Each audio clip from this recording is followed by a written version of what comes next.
Le matin dès mon réveil, le matin dès mon réveil, le matin dès mon réveil, donne-moi Jésus.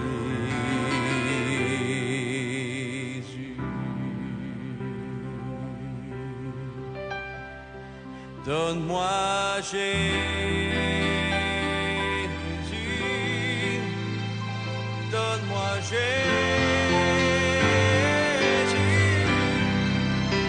Tu peux prendre tout ce monde, mais donne-moi Jésus.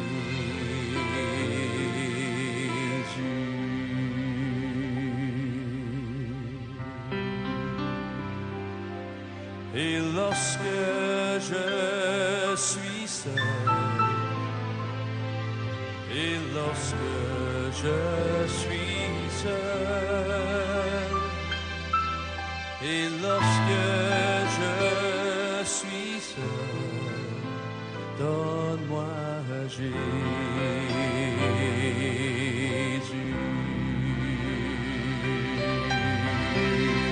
Donne-moi Jésus, donne-moi Jésus. Tu peux prendre tout ce monde, mais donne-moi Jésus.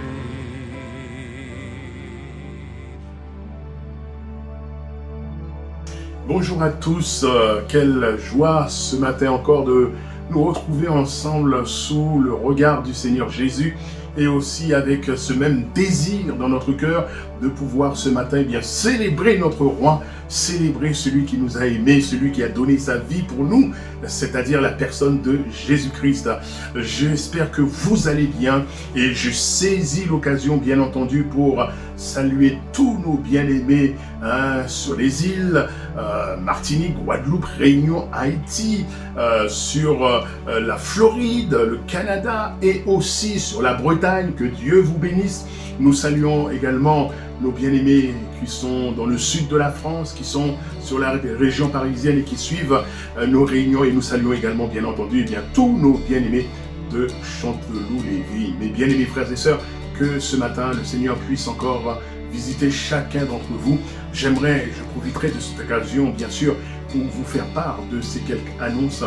Rappelez bien entendu que vendredi dernier, nous avons donc rendu le bail des anciens locaux, c'est-à-dire du local de culte et du local annexe. Donc nous l'avons rendu vendredi dernier. J'ai signé le bail pour pouvoir rendre ces locaux. C'est vrai, une page qui se tourne, mais une autre aussi qui s'ouvre pour nous. De belles aventures nous attendent par la grâce de Dieu. Que le nom du Seigneur soit béni. Je profite de l'occasion, bien entendu, pour remercier tous ceux, celles, les jeunes et moins jeunes qui ont pu se libérer pour être là, pour nous aider, pour pouvoir nettoyer les locaux, pour pouvoir libérer, déménager. Alors que Dieu vous bénisse. Votre aide a été d'une grande utilité et vraiment ça nous a permis effectivement de rendre des locaux propres. Que le nom du Seigneur soit béni, que Dieu vous bénisse tous autant que vous êtes. Et je sais que ceux qui n'ont pas pu être là, ils n'ont pas pu se libérer parce que les uns les autres travaillaient ou avaient d'autres impératifs. Ça, je le sais bien. Alors que le Seigneur bénisse son peuple. Bien sûr, je rappelle que samedi dernier, nous avions eu le mariage de notre frère Jonas, le samedi 5 septembre. Donc notre frère Jonas s'est marié avec Félucia, qui est devenue son épouse. Nous les saluons et vraiment c'était un très très très beau mariage. Ça s'est déroulé dans les locaux de son épouse Félucia. Donc j'ai fait aussi la connaissance de son pasteur. On a échangé ensemble. Vraiment ça s'est très bien passé. C'était une très très très belle journée. Le Seigneur a conduit toutes choses et nous rendons grâce à Dieu pour la façon dont il bénit les vies. Et aussi nous avons prévu une enveloppe pour ce jeune couple. Tous ceux, toutes celles, puisqu'effectivement beaucoup n'ont pas pu y assister, puisque nous avions choisi de privilégier la famille à cause du contexte actuel, pour que soyons pas trop nombreux. Donc nous avons prévu une enveloppe pour tous ceux qui veulent, qui ont à cœur de partager la joie de Jonas et de Félicia, pour aussi leur témoigner notre amour. Donc vous pouvez bien entendu soit m'appeler mon épouse Stéphanie pour nous dire si vous souhaitez participer. Bien sûr, c'est en toute liberté que les uns et les autres nous pouvons le faire. Une autre annonce.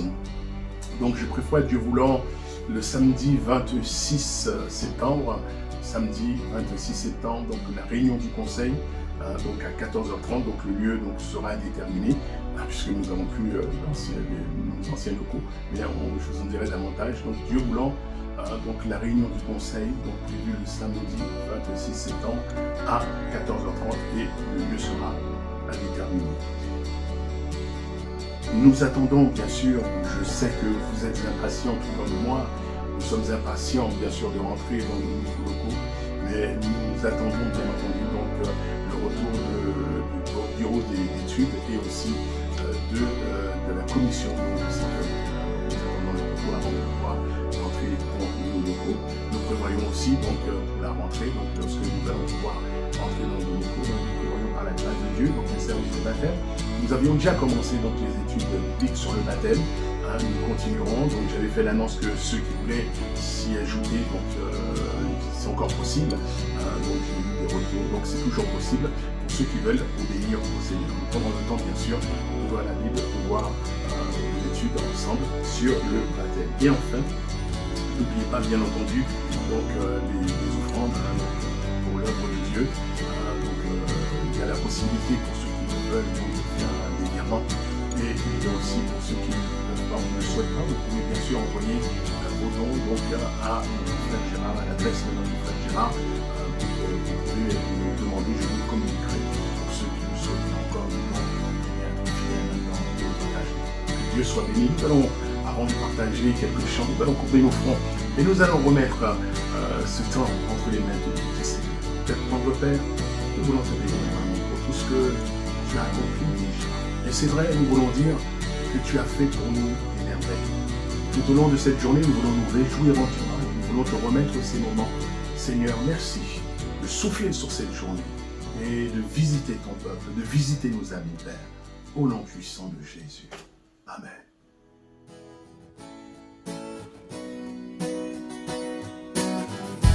Je crois en Jésus. Je crois qu'il est le Fils de Dieu. Je crois qu'il est mort et ressuscité. Je crois qu'il a payé pour tout. Et je crois qu'il est ici, présent au milieu de nous, tout puissant pour nous guérir et par sa grâce nous pardonner. Je crois en toi, Seigneur. Je crois que tu es le Fils de Dieu. Après ta mort, Dieu t'a ressuscité. Je crois que tu as payé pour tout. Et je crois que tu es là, présent au milieu de nous, tout puissant pour nous guérir et par ta grâce nous pardonner. Je crois en Jésus.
Celui qui met en Jésus une pleine confiance, jamais ne chancelle plus, compléter sa délivrance. Par la foi, nous marcherons, par la foi, nous triomphons, par la foi, mon Rédempteur me rendra plus que vainqueur.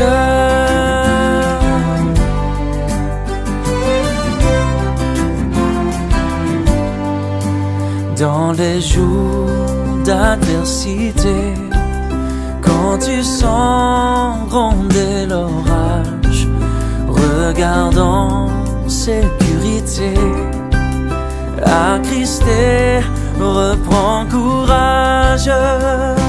Par la foi, nous marcherons, par la foi, nous triomphons, par la foi, mon Rédempteur me rendra plus que vainqueur.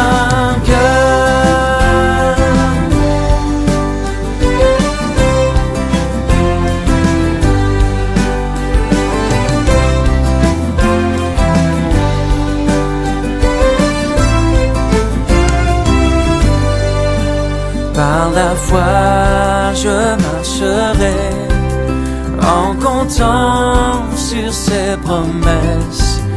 Par lui, je triompherai en tout temps de mes détresses. Par la foi, nous marcherons. Par la foi, nous triomphons. Par la foi, mon Rédempteur me rendra plus que vainqueur. Par la foi, nous marcherons. Par la foi, oh, par la foi, mon Rédempteur me rendra plus que vainqueur.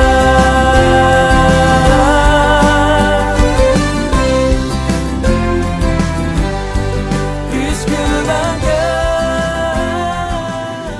Nous arrivons dans ces moments du partage de la Sainte Seine, du Saint Repas.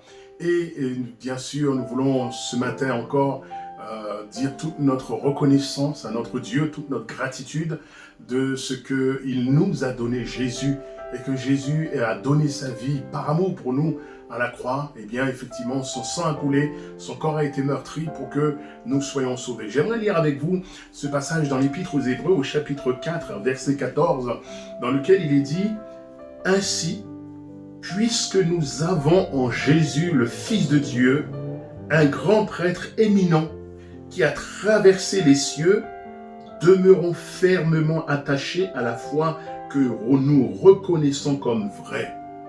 En effet, nous n'avons pas un grand prêtre qui serait incapable de se sentir touché par nos faiblesses. Au contraire, il a été tenté en tout point comme nous le sommes, mais sans commettre de péché. Approchons-nous donc du trône de Dieu, du trône de Dieu de grâce, avec une pleine assurance.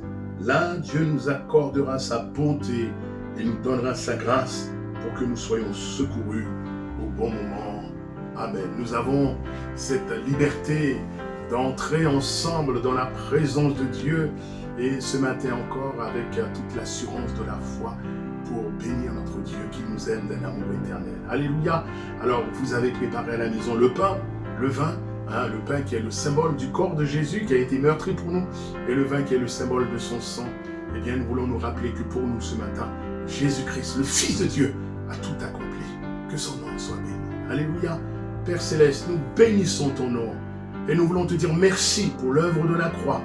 Merci Seigneur pour le tout accompli. Merci pour la mort de ton Fils Jésus. Merci également pour sa résurrection. Il est mort à cause de nos péchés et il est ressuscité pour notre justification. Nous te louons, Seigneur, et nous te rendons grâce dans le glorieux nom de Jésus. Amen.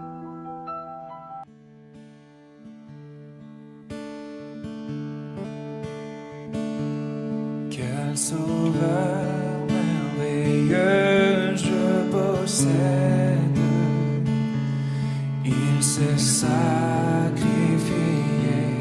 pour moi, et sa vie innocente il cède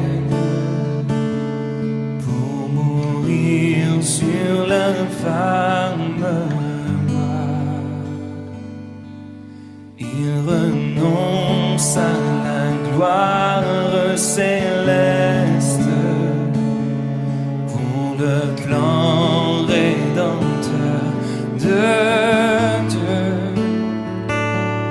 L'apparence est la plus modeste. Oh, quel prix pour me rendre heureux. Attaché à la croix pour moi, attaché à la croix pour moi, il a pris mon péché, il m'a délivré, attaché à la croix.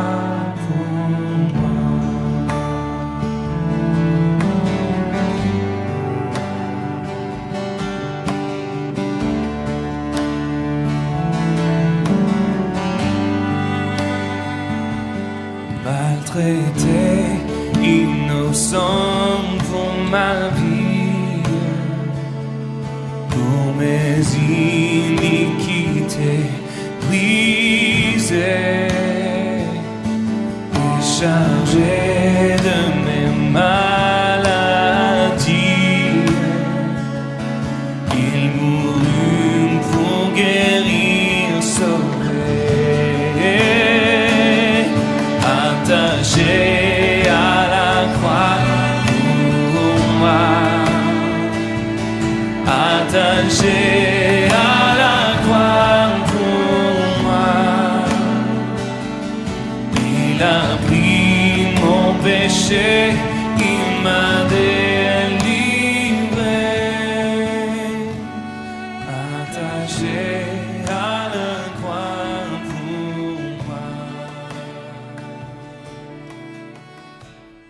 Voilà, sans plus tarder, mes amis, frères et sœurs, nous allons ensemble ouvrir le Saint-Livre. Nous allons ouvrir la parole de Dieu. Et ce matin, en ouvrant la parole de Dieu, c'est avec une question que j'aimerais ouvrir la parole de Dieu. Et d'ailleurs, cette question est aussi le titre de la prédication de ce matin, la prédication que nous allons partager avec vous. Et dites-moi, mes amis, justement, j'aimerais vous poser cette question et j'aimerais ce matin que vous y répondiez au fond de votre cœur, bien entendu, que vous y réfléchissiez et que vous y répondiez sincèrement devant Dieu à cette question que j'aimerais vous poser. Réfléchissez-y et répondez-y sincèrement devant Dieu. La question est la suivante. Dites-moi, mes amis, dites-moi ce matin, quelle est la chose la plus précieuse que vous possédez? Je répète, pouvez-vous me dire ce matin, quelle est la chose la plus précieuse que vous possédez? Bien sûr, pour ceux qui sont chrétiens, je suis convaincu que la réponse est évidente. Et que tous les chrétiens, certainement, me diront ce matin, « Pasteur, la chose la plus précieuse, si tant est que ce soit une chose, c'est Jésus, qui est une personne, bien entendu. Ce que je possède de plus précieux, ici-bas sur cette terre. » Peuvent dire tous les chrétiens, c'est Jésus-Christ. Parce que si j'ai Jésus, j'ai tout. Ok. Mais, et vous, mes amis, qui peut-être ce matin n'êtes pas encore chrétien, n'avez pas encore donné votre vie au Seigneur Jésus-Christ? Quelle est la chose la plus précieuse pour vous, pour toi? Je suis convaincu que si peut-être je faisais un sondage et que j'allais frapper chez les gens, porte à porte, ou que j'allais dans la rue avec mon micro-trottoir, et que j'allais justement interroger les gens pour leur demander quelle est pour eux la chose la plus précieuse qu'ils possèdent, je pense très certainement que j'aurai les réponses suivantes. Alors, essayez d'imaginer avec moi que nous allions ensemble et que nous fassions un reportage et que nous allions interroger les gens, nos contemporains, ceux qui nous entourent, que nous leur posions cette question. Dites-moi, monsieur, dites-moi, madame, quelle est pour vous la chose la plus précieuse que vous possédez? Je suis convaincu que j'aurai les réponses suivantes. Peut-être que quelqu'un me dirait, monsieur, le bien le plus précieux que je possède, c'est mon compte en banque. C'est mon argent. Vous savez, dans le monde aujourd'hui, sans argent, on ne peut pas faire grand-chose. D'ailleurs, on le dit, c'est vrai, l'argent ne fait pas le bonheur, mais il y contribue, quand même. Donc, pour moi, peut-être me dirait cet homme, la chose la plus importante que je possède, c'est mon compte en banque. C'est mon argent. Ok. Alors imaginez que nous interrogions une autre personne. Dites-moi, monsieur ou madame, quel est le bien le plus précieux que vous possédez? Alors j'imagine cette dame qui réfléchit et qui dit, ah, je sais. Eh bien, monsieur, le bien le plus précieux que je possède, figurez-vous que j'ai hérité de mes parents un château de 50 pièces. Et non seulement j'ai hérité un château de 50 pièces, mais j'ai également hérité un hôtel particulier en plein centre de Paris et situé dans le meilleur quartier de Paris. Et ce bien, bien sûr, très important. Et pour répondre à votre question, quel est le bien le plus précieux que je possède? Je pourrais dire, bien, c'est mon château de 50 pièces et mon hôtel particulier qui est situé en plein centre de Paris. D'ailleurs, vous le savez bien, aujourd'hui, on dit souvent que l'immobilier, c'est une valeur sûre. Ok. Imaginez que nous allions voir une autre personne et que nous lui posions cette même question. Dites-moi, monsieur, quel est pour vous, le bien le plus précieux que vous possédez sur cette terre? Alors, peut-être que cet homme me dira, oui, monsieur. Alors, pour répondre à votre question, je dirais que le bien le plus précieux que j'ai, je ne le dis pas trop fort, parce qu'il ne faut pas que tout le monde le sache. Ne le répétez à personne. Alors nous dirait cet homme, le bien le plus précieux que j'ai, ce sont mes 10 lingots d'or que j'ai déposés à la banque. Non seulement mes 10 lingots d'or, mais également le diamant de 60 carats que ma femme m'a légué. Et d'ailleurs, au dire des experts, c'est le diamant le plus gros du monde. Alors si vous me posiez cette question, quel est le bien le plus précieux que je possède? Alors je vous dirais, ce sont mes 10 lingots d'or. Et ce fameux diamant, c'est ça qui est pour moi le plus précieux. Très bien. Alors, tournons-nous un peu vers la jeunesse.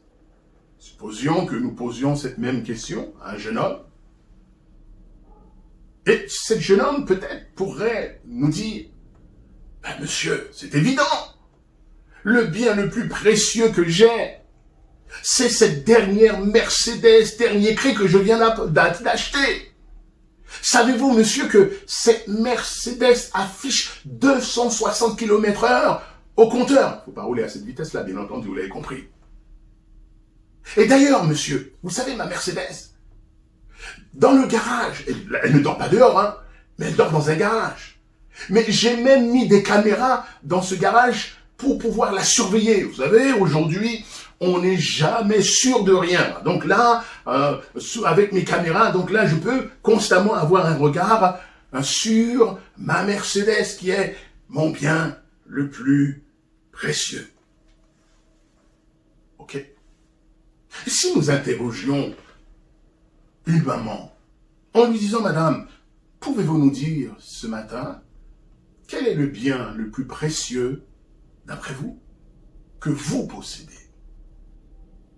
Peut-être que cette maman pourrait nous dire, eh bien moi, monsieur, votre question, elle est très intéressante. Parce que j'y ai déjà réfléchi. Le bien le plus précieux que je possède, monsieur, c'est mon mari. C'est un homme remarquable. Mais c'est aussi mes 2 enfants. Ah, vous savez, la vie m'a gâté.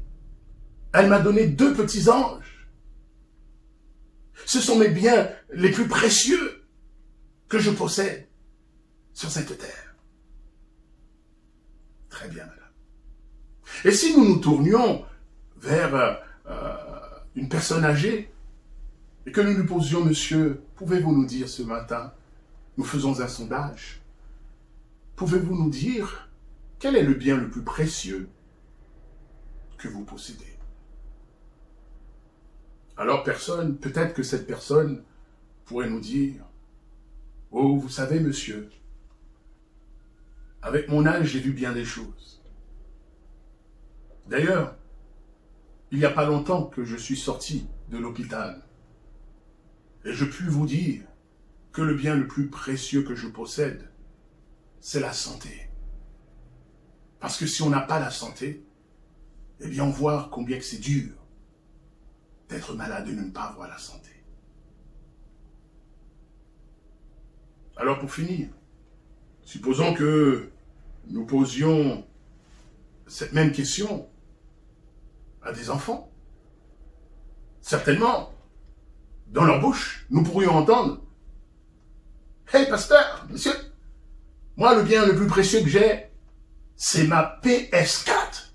Parce qu'avec ma PS4, je peux jouer au foot pendant des heures et me croire sur un terrain de foot. D'ailleurs, monsieur, permettez-moi de vous dire qu'il y a bientôt la PS5 qui va sortir. » Ok. Nous pourrions continuer ce sondage, bien entendu, et continuer à interroger les uns les autres, et nous aurions bien des réponses similaires. Mais j'aimerais m'arrêter avec vous ce matin, et peut-être interroger une autre personne. Et je crois que son avis compte pour chacun d'entre nous. Et son avis est capital. Si ce matin, nous prenions le temps d'interroger Dieu lui-même, d'interroger le Seigneur, et de lui dire et d'essayer de savoir, à son avis, à lui, à l'avis de Dieu, au regard de Dieu, quel est d'après lui le bien le plus précieux qu'un homme, qu'une femme, qu'un jeune, qu'un enfant possède ici-bas. Et son avis est capital, mes amis. Parce que parfois, nous pouvons avoir une approche, je pourrais dire terre à terre, mais l'approche de Dieu, elle est juste, et c'est la meilleure. Et nous pouvons connaître la vie de Dieu simplement en interrogeant la Bible, qui est la parole de Dieu. Et au travers de sa parole, au travers de la Bible, Dieu nous répond à cette question qui est, quel est le bien le plus précieux que possède un homme, une femme, un jeune, un enfant sur cette terre. Et nous allons partager un texte, et dans le contexte, je vous donne simplement le contexte dans lequel cela se déroule. Dans le contexte, nous voyons Jésus qui était quasiment en joute verbale avec les pharisiens, avec les docteurs de la loi. Alors Jésus va en profiter bien entendu pour enseigner ses disciples, mais également pour enseigner la foule. Il y avait une foule immense. Et dans cette foule, quelqu'un va poser une question, va interpeller Jésus, quelqu'un va lui poser cette question, et je lis avec vous, je lis pour vous. Bien sûr, vous avez votre Bible, la parole de Dieu. Donc nous allons lire dans l'évangile de Luc, au chapitre 12, et nous allons lire un récit particulier, Luc chapitre 12, versets 13 à 21, l'évangile de Luc, chapitre 12, versets 13 à 21, et j'aimerais lire avec vous, parce que vous avez votre Bible. Comme ça nous permet de voir que c'est bien écrit. Et nous allons lire ensemble. J'aimerais lire pour vous et en lire ensemble dans l'évangile de Luc, au chapitre 12, versets 13 à 21. Et voilà ce qui est écrit. Du milieu de la foule, un homme dit à Jésus, « Maître, dis à mon frère de partager avec moi l'héritage que notre Père nous a laissé. » Mais Jésus lui répondit, « Mon ami, qui m'a établi pour être votre juge ou votre arbitre en matière d'héritage? » Puis il dit à tous, « Gardez-vous avec soin du désir de posséder sous toutes ses formes, car, écoutez bien, car la vie d'un homme, si riche soit-il, ne dépend pas de ses biens. » Il leur raconta alors cette parabole. Le domaine d'un homme riche propriétaire avait rapporté de façon exceptionnelle. L'homme se mit à réfléchir. Que faire? Se demandait-il. Je n'ai pas assez de place pour engranger toute ma récolte. Ah, se dit-il enfin, je sais ce que je vais faire. Je vais démolir mes greniers pour en construire de plus grands. Et j'y entasserai tout mon blé et tous mes autres biens. Après quoi, je pourrais me dire, mon ami, te voilà pourvu de biens en réserve pour de nombreuses années. Repose-toi, mange, bois et jouis de la vie. Mais Dieu lui dit, voilà la vie de Dieu, verset 20. Mais Dieu lui dit, pauvre fou que tu es, cette nuit même, tu vas mourir. Et tout ce que tu as préparé pour toi, qui va en profiter? Voilà quel sera le sort de tout homme qui amasse des richesses pour lui-même au lieu de chercher à être riche auprès de Dieu. Amen. Nous allons courber nos fronts et nous allons prier, si vous le voulez bien.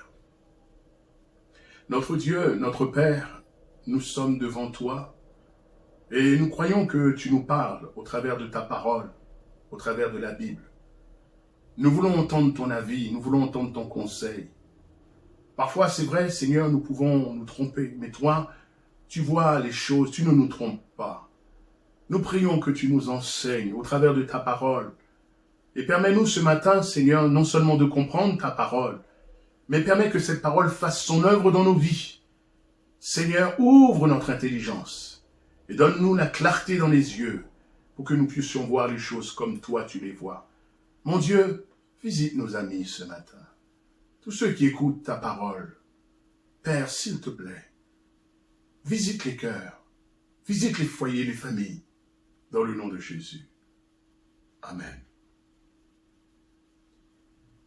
Selon, bien sûr, la version de la Bible du Semeur, il est dit, du milieu de la foule, un homme dit à Jésus, « Maître, dis à mon frère de partager avec moi l'héritage de notre Père que notre Père nous a laissé. » Mais Jésus lui répondit, « Mon ami, qui m'a établi pour être votre juge ou votre arbitre en matière d'héritage? » Puis il dit à tous, « Gardez-vous avec soin du désir de posséder sous toutes ses formes, car la vie d'un homme, si riche soit-il, ne dépend pas de ses biens. » Alors il leur raconta alors cette parabole, Le domaine d'un homme riche propriétaire avait rapporté de façon exceptionnelle. L'homme se mit à réfléchir.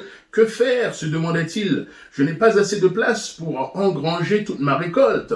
Ah, se dit-il, enfin, je sais ce que je vais faire. Je vais démolir mon grenier pour en construire de plus grand et j'y entasserai tout mon blé et tous mes autres biens.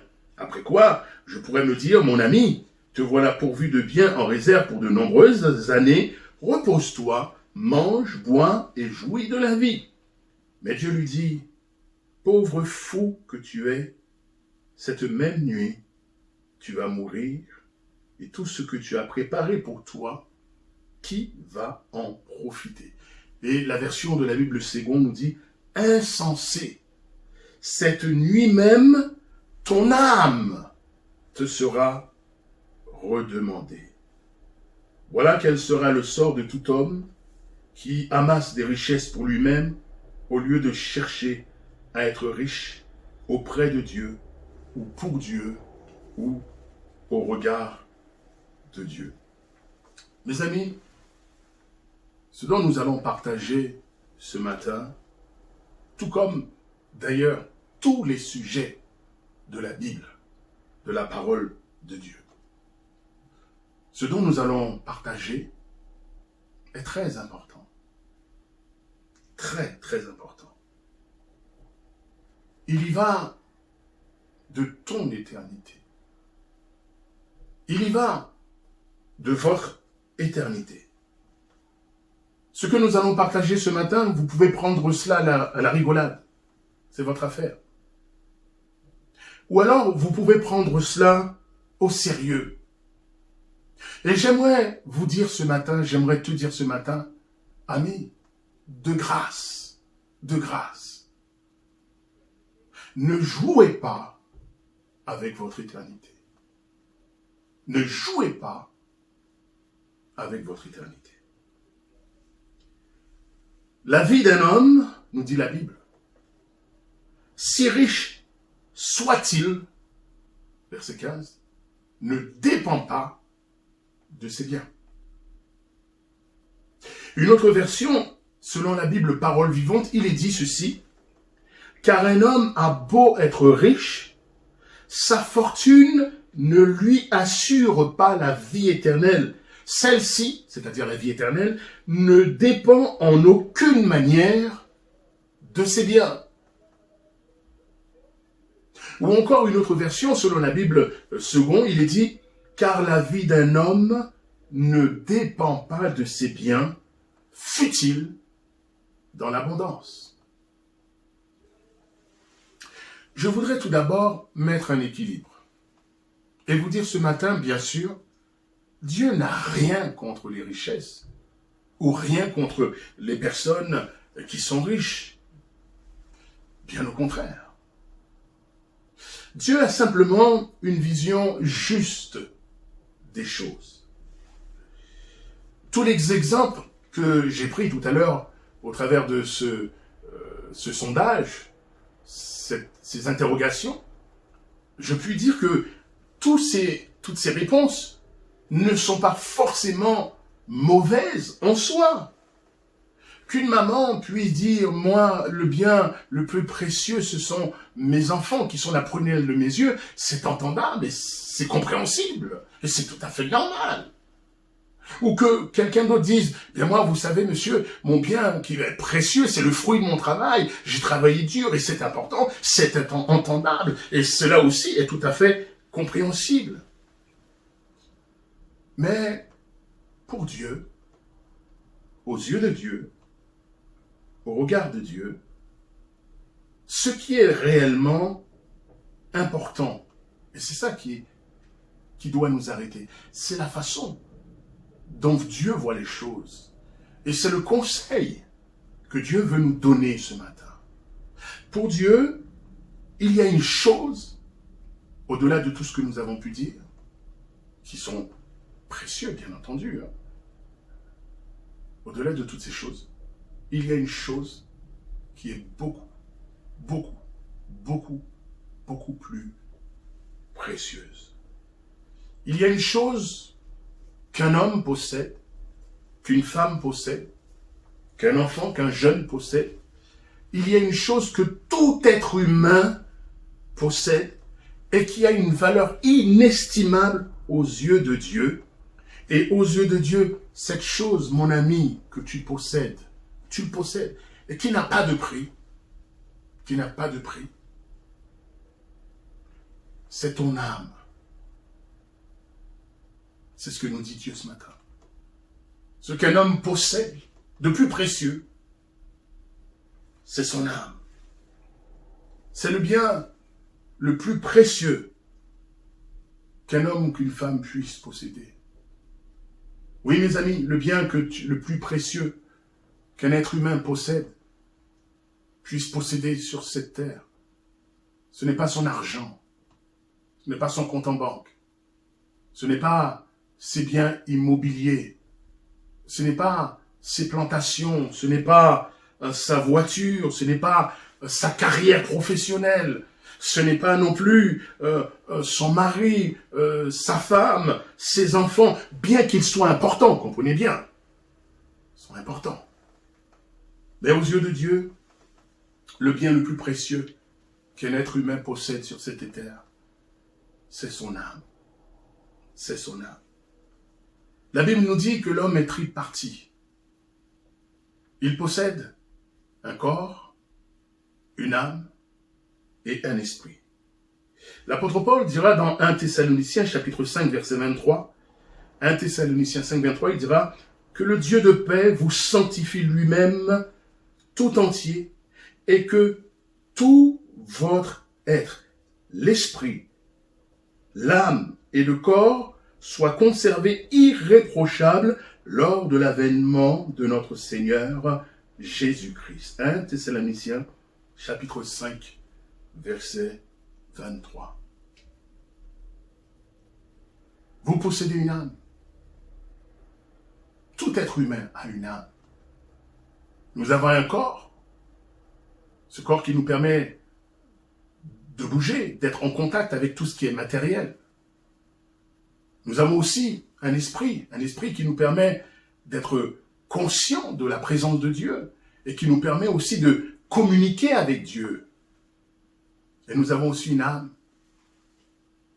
Une âme, c'est le siège, l'âme, c'est le siège de nos affections, c'est le siège de nos désirs, de nos émotions, c'est le siège de la volonté. En fait, c'est votre personnalité, votre âme. Et nous avons tous, qui que nous soyons, noirs ou blancs, riches ou pauvres, adultes ou enfants, nous avons tous une âme. Chaque être humain possède une âme. Même si vous ne le voyez pas, même si vous ne la voyez pas, vous avez une âme. Chaque individu possède une âme. Et le Seigneur, ce matin, au travers de sa parole, Dieu nous rappelle, Dieu te rappelle ce matin. Mon ami, le bien le plus précieux que tu puisses avoir, c'est ton âme. C'est ton âme. Peut-être que tu ne le savais pas, peut-être que tu l'ignorais, mais ce matin, Dieu te l'informe. Et tu ne pourras plus dire « je ne le savais pas ». Vous savez qu'aujourd'hui, beaucoup de gens se soucient des pertes matérielles, ils se soucient de la perte de beaucoup de choses sur cette terre, sauf de la chose la plus importante, la plus précieuse qu'ils possèdent, leur âme. Et dans cette parabole que Jésus va donner à la foule et à cet homme qui l'interpelle, Jésus parle d'un agriculteur. Cet homme a eu une année exceptionnelle. Sa récolte a été bonne, très très très bonne, à un point tel qu'il n'avait même plus de place pour pouvoir engranger tout ce qu'il avait récolté. Alors il se réfléchit et il se dit, mais j'ai plus de place, comment je vais faire? Et en y réfléchissant, il se dit, j'ai trouvé, je vais construire donc de nouveaux greniers, de nouveaux silos, assez grands, suffisamment grands, Et comme ça, non seulement je pourrais engranger toute ma récolte qui est exceptionnelle, mais aussi mettre tous mes autres biens. Il se souciait de tout, sauf de ce qu'il avait réellement le plus précieux, c'est-à-dire son âme. C'est vrai, aujourd'hui encore, il existe des millions de personnes qui font comme cet homme, qui adoptent la même philosophie que cet homme. D'ailleurs, on entend leur dicton, leur façon de parler, c'est de dire « mangeons, buvons, amusons-nous, profitons de la vie, faisons la java, faisons la fête ». L'apôtre Paul parle de cette philosophie dans 1 Corinthiens chapitre 15, verset 32, de ces gens, de ces personnes, de ces millions de gens. Il parle de cette philosophie, 1 Corinthiens 15, 32, en disant, eh bien, ils disent, mangeons et buvons, car demain, nous mourrons. Et là, au sortir de cette crise, de ce temps de confinement, combien de fois n'avons pas nous entendu dire, des gens disent, ah ben maintenant, il faut profiter de la vie. Il faut profiter un max de la vie. Parce que on ne sait jamais, demain on peut mourir. Beaucoup de gens prennent soin de tout, sauf de leur propre âme, du bien le plus précieux qu'ils possèdent. Mes amis, le bien le plus précieux que vous possédez, ami, le bien le plus précieux que tu possèdes, c'est ton âme. Ton âme, tu peux la perdre, comme tu peux, de par le choix des décisions que tu vas prendre, choisir de la sauver. Vous êtes libre. Et Dieu veille à ce que chaque être humain ait cette liberté. Mais dans ce domaine de choisir, de sauver son âme, que son âme soit sauvée ou perdue, cette décision vous revient. Elle vous appartient. Et c'est vrai que c'est la chose, dans ce domaine-là, il n'y a pas de délégation possible. Vous ne pouvez pas choisir de déléguer, de dire, je vais donner procuration à une personne qui va pouvoir choisir pour moi, qui va pouvoir décider pour moi. J'aimerais partager avec vous ce témoignage. Un jour, il y a un homme de Dieu qui annonçait l'évangile. Et il y avait plusieurs personnes, beaucoup de jeunes qui écoutaient l'annonce de l'évangile. Et puis il y a un jeune qui n'était pas croyant du tout et qui a voulu un petit peu faire de l'esprit, se moquer de cet homme de Dieu. Et lorsqu'il entendait l'annonce de l'évangile, il crie à haute voix, pour que tout le monde l'entende, il dit, « Pasteur, dites-moi, vous parlez du salut, est-ce que vous pouvez me dire ce que je dois faire pour que je sois perdu ?» Et il se mit à rire. Et le serviteur de Dieu de lui répondre, « Jeune homme, tu n'as rien à faire pour être perdu, car tu es déjà perdu. » Et mes amis, c'est ce que nous enseigne la Bible. L'homme n'a rien à faire pour être perdu, son âme est déjà perdue. L'apôtre Paul dira dans l'Épître aux Romains chapitre 3, verset 23, il dira cette phrase, « Tous ont péché et sont privés de la gloire de Dieu. » Et il continue en disant au Romains chapitre 6, verset 23, et il dira, « Car le salaire du péché, c'est la mort, mais le don gratuit de Dieu, c'est la vie éternelle en Jésus-Christ, notre Seigneur. » Selon la Bible seconde. Oui, mes amis, il n'y a absolument rien à faire pour être perdu, pour que l'âme soit perdue, à cause du péché, et tous sont péchés, nous dit l'apôtre Paul, à cause de notre péché, eh bien, nous sommes voués à la perdition. Nous sommes tous des pécheurs, et donc par nature, nous sommes perdus. Mais le message de Dieu ce matin, mes amis, c'est que Dieu vous aime, Dieu nous aime.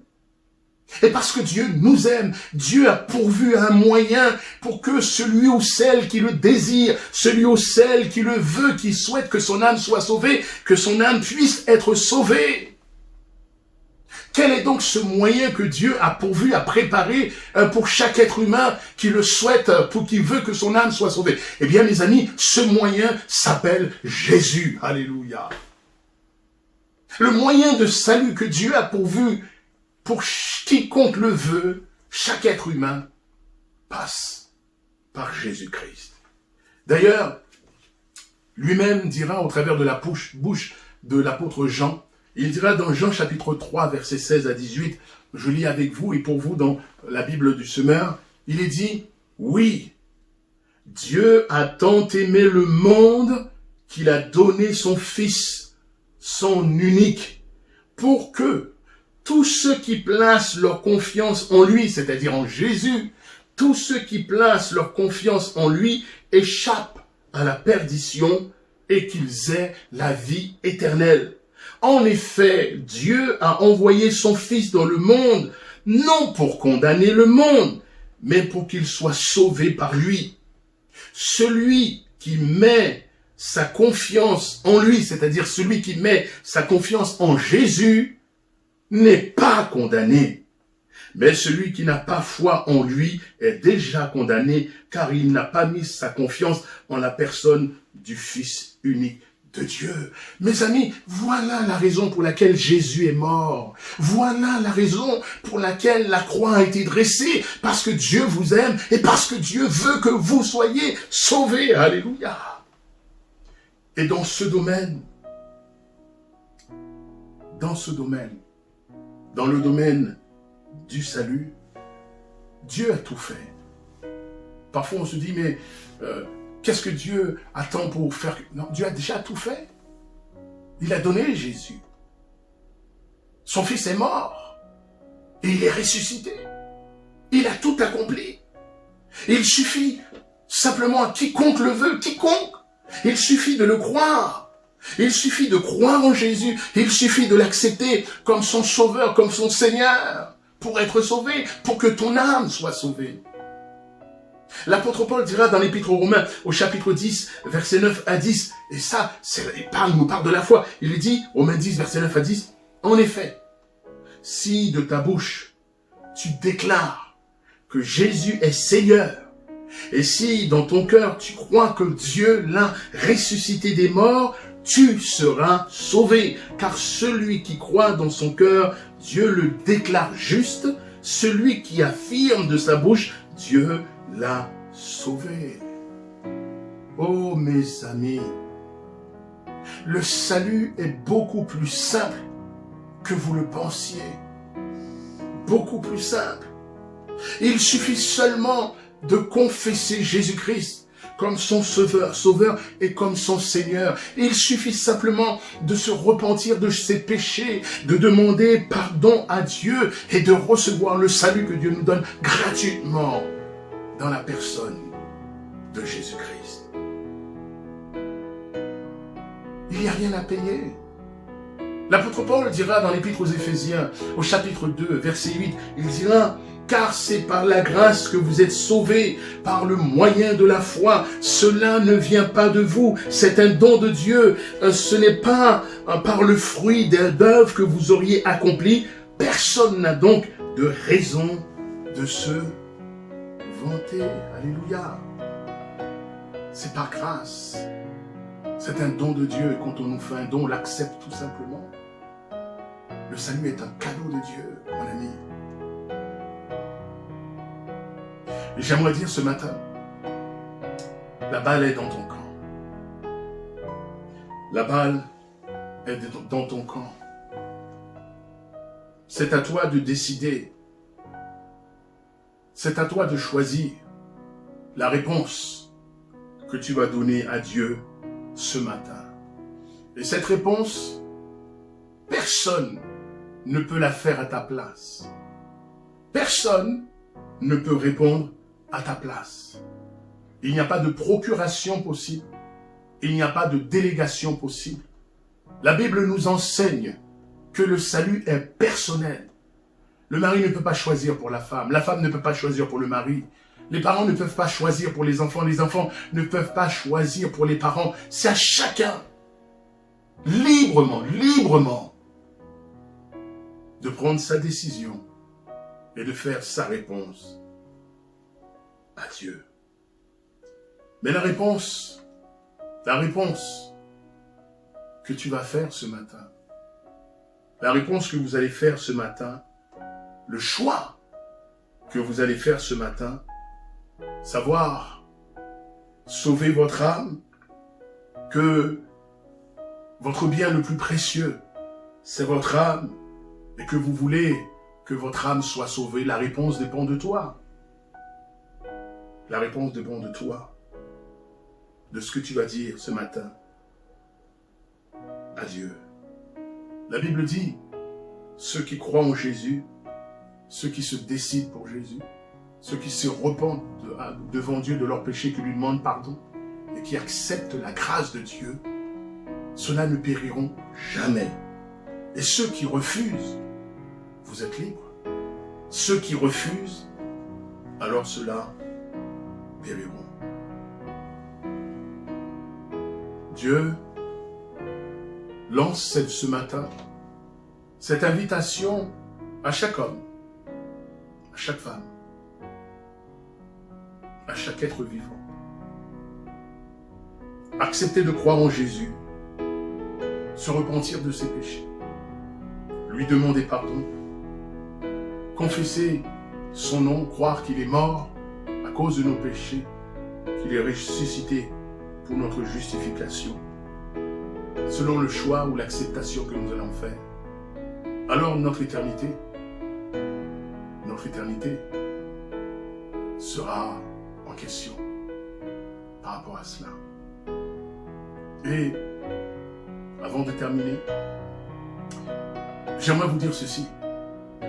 Mes amis, la Bible nous enseigne que Jésus-Christ, le Fils de Dieu, est le seul sauveur. Il n'y en a pas d'autre. L'apôtre Pierre pourra dire, il n'y a pas d'autre nom qui ait été donné parmi les hommes par lequel nous devions être sauvés. Bien sûr, ce nom, c'est le nom de Jésus. Il est le seul médiateur entre Dieu et les hommes, le seul trait d'union entre Dieu et les hommes. Mes amis, celui qui sauve, ce n'est pas Bouddha, avec tout le respect, ce n'est pas Krishna, ce n'est pas Mahomet ou ce n'est pas Marie, ce n'est pas Pierre, ce n'est pas Paul, ce n'est pas Jean, avec tout le respect que nous avons pour toutes ces personnes. Mais le seul sauveur qui est mort à la croix, qui est ressuscité et dont Dieu a validé son œuvre, c'est Jésus-Christ, le Fils de Dieu. Le seul moyen que Dieu a donné à l'humanité pour être sauvée, c'est dans la personne de Jésus-Christ. Et d'ailleurs, Jésus lui-même pourra dire à toute cette humanité engluée dans le péché, et Jésus qui est le Sauveur, et qui lance cette invitation à quiconque veut y répondre. Jésus dira dans l'évangile de Matthieu chapitre 11, versets 28 à 30, il dira, écoutez bien, il dira, venez à moi, vous tous qui êtes fatigués et chargés, et je vous donnerai du repos. Prenez mon joug sur vous, recevez mes instructions, car je suis doux et humble de cœur, et vous trouverez le repos pour vos âmes, car mon joug est doux et mon fardeau est léger. Il faut venir à Jésus. Il est le chemin, la vérité et la vie. Si tu te dis quel est le bon chemin, c'est Jésus. Si tu te demandes qui dit vrai, c'est Jésus-Christ qui est la vérité. Si tu te dis mais où trouver la vie, Jésus est le prince de la vie. Et l'auteur de l'épître aux Hébreux nous dira, aujourd'hui, si vous entendez sa voix, n'endurcissez pas votre cœur. Amis, si ce matin, au travers de cette prédication, au travers de la parole de Dieu, si tu entends que Dieu parle à ton cœur, n'endurcis pas ton cœur. Ne reporte pas à demain. Mais la Bible dit, c'est aujourd'hui qu'il faut se décider. C'est aujourd'hui que tu dois prendre ta décision et donner ta réponse au Seigneur. Quel est le bien le plus précieux que possède un être humain?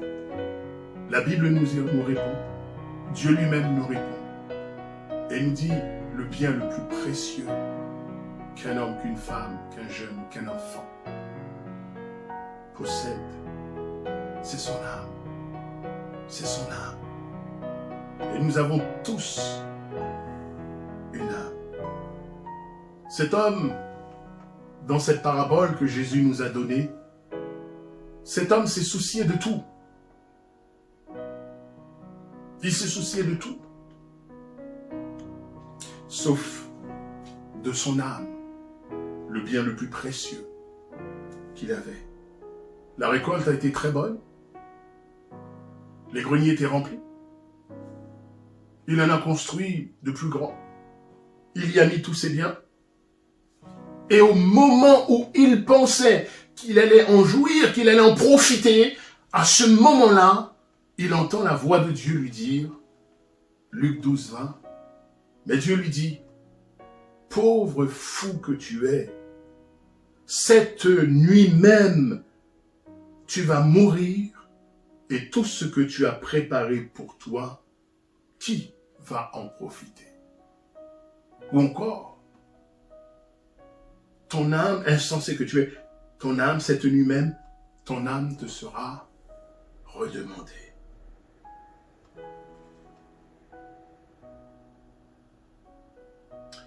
Dans l'évangile de Matthieu, et je laisse cette parole sur ton cœur.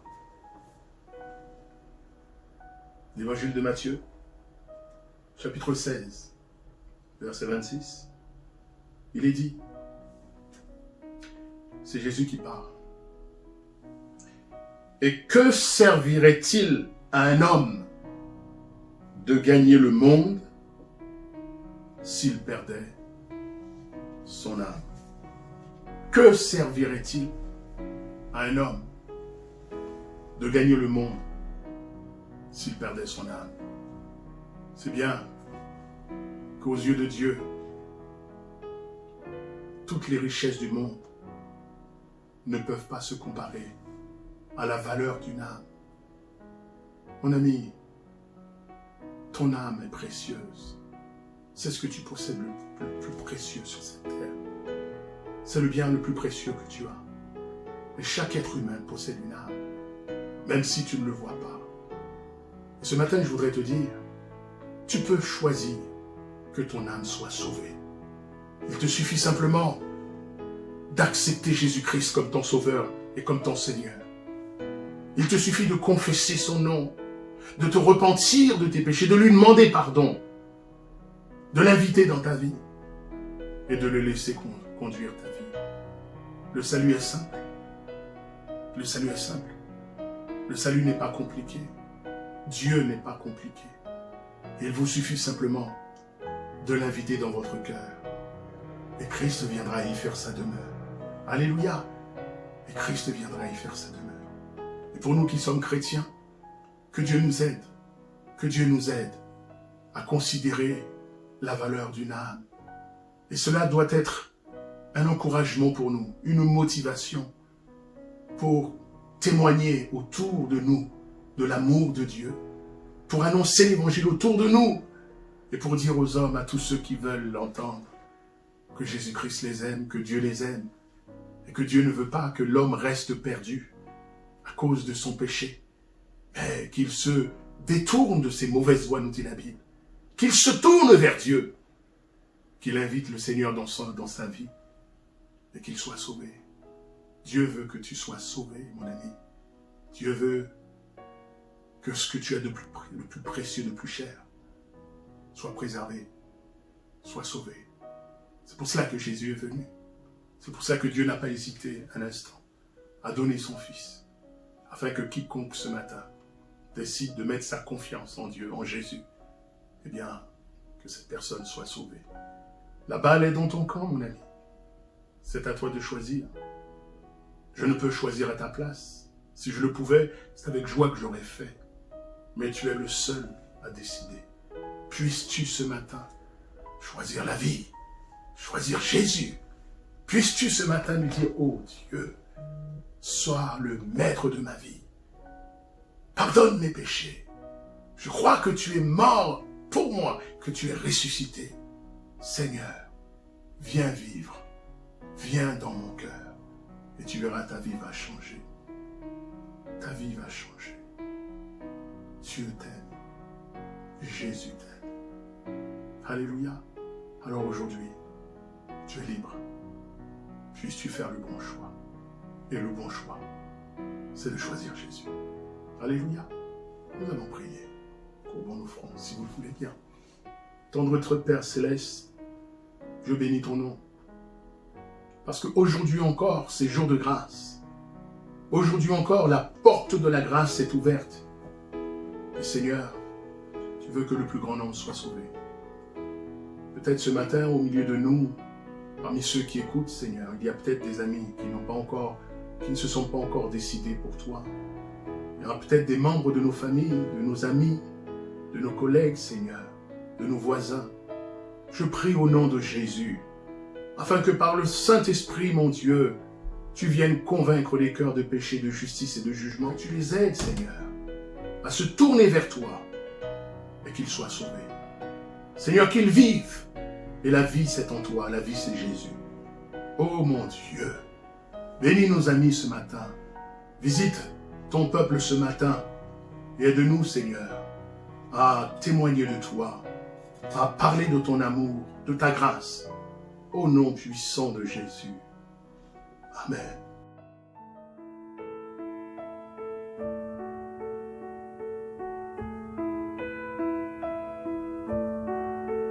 Tel que je suis, sans rien à moi, sinon ton sang versé pour moi et ta